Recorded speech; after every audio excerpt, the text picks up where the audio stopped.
What is going on YouTube? Welcome back to your clothing guide, the Hoxton Trend. Right guys, in this video what I'm going to do is show you the D-squared trucker hat fake versus real. Now a lot of people have been asking me about the D-squared. Can I do more fake versus reals? Can I do more reviews on D-squared? So I have got some bits, so I will be doing more of those type of videos, okay?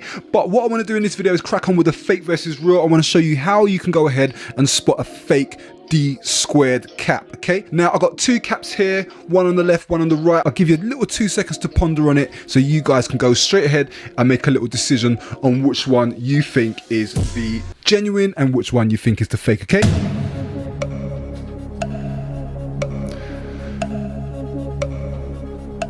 Guys, which one do you think is the genuine one and which one do you think is the fake? So without further ado, let me just tell you, the one that is the genuine one is actually this one on the left. Now, to be honest with you, the fake to me, it does look pretty bad. I did try to find a good quality fake, but this is the only one I can find where I can get a comparison and get the genuine one at the same time. But in saying that, if you're not familiar with D-squared, it might be quite tricky for you to tell which one's the genuine one. So let's get right into this. Okay, so if we look at the genuine one, it's really funny because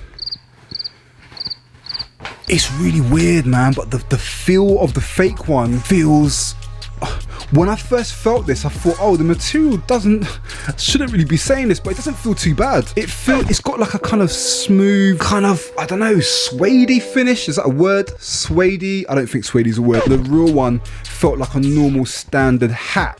But in saying that, when it comes down to the actual quality of the stitching and the craftsmanship, then obviously the D-squared wins hands down. I noticed is when you look at the front of the hat, you could basically see that there are no holes. Now these holes have been placed and positioned around the hat, and that's basically there to release the heat from your head when it gets too hot. If you look at the fake one right here, you can see that they have got some holes here on the front, but the genuine one does not have that on the front. The second thing that I noticed is that the craftsmanship with this patch that kind of goes on the front of the hat, it's really bad on the fake. If you look at the detail and the stitching, it's really bad. If you look at the peak, it comes up real nice on the genuine one, but if you look on the fake one, it doesn't even have a peak on the front of the patch here. It just kind of goes straight, and the line is even wonky, and you can see where it says all but the. You can see there's a nice even gap going all the way through, but here you can see that there's no gap, and it's just really wonky, man. It's actually quite a bad fake. But again, if you did not have the original in front of you and you wasn't familiar with the hat, how would you know that, guys? How would you know? It's only easy when you know. But yeah, when it's side by side, you're gonna get cats saying, oh yeah, that's a really bad fake. To be fair, there's a lot better fakes out there, to be honest. Hoxton patch is really bad. The craftsmanship is really bad. So if you can see, it's quite, what you will just know is with the original one, it's really clean. The stitching is really clean. This hat retails for £115, so it's expected that it should be really clean, nice craftsmanship, no mistakes, zero errors, okay? With the fake, you can see that, I mean, look at the stitching here.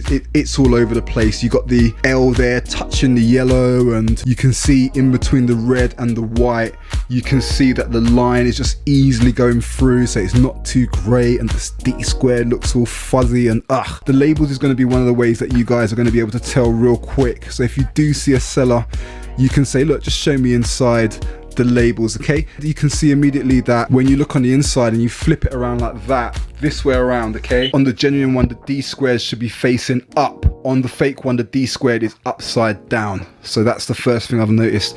If we put these two tags together like this label is a lot more cleaner, it's a lot more well presented. This one is really kind of horrible. It's not really done very well. It's just a shame that D-squared and some of these higher end brands don't use things like holograms or certi logos or other things like that. But I'm just going to hold that there so you can see the difference and exactly how these tags should be looking. So this is the fake one. That is the real one, okay? Although the material feels nice, I thought kind of nice-ish on the fake one. It is actually quite flimsy. I just feel like the original one is a little bit more robust and just has a cleaner finish, so I actually prefer this one. That's pretty much really, I mean, there's nothing much to it. Usually when we look on the inside, we can see that the finishing is not always great on the inside of these baseball caps. But if we look on the inside of this one, we can see that the finishing is actually quite good. I haven't even looked inside this one yet, but I bet the finishing is not as clean. And I'm absolutely right. It's really rough, rushed type finishing on the inside. So yeah, it's not a good finish on the inside, as I've just shown you just there. Okay, so guys, listen, that's it for the D squared fake versus real. I hope you found that easy. I hope you found that informative and useful. I'm going to be doing a D squared t-shirt comparison next. I will be doing a review on the D squared hat, doing a try on and just letting you know my thoughts on it. £115 hat. I know a lot of people have been loving D squared lately because my followers have been telling me. Okay, so guys, listen, I hope you enjoyed it. Lots more coming, lots more fake versus reals. I love fake versus reals. You love fake versus reals, so I'm going to be doing much more. Guys, I'm out of here. Catch you in a bit. Peace out.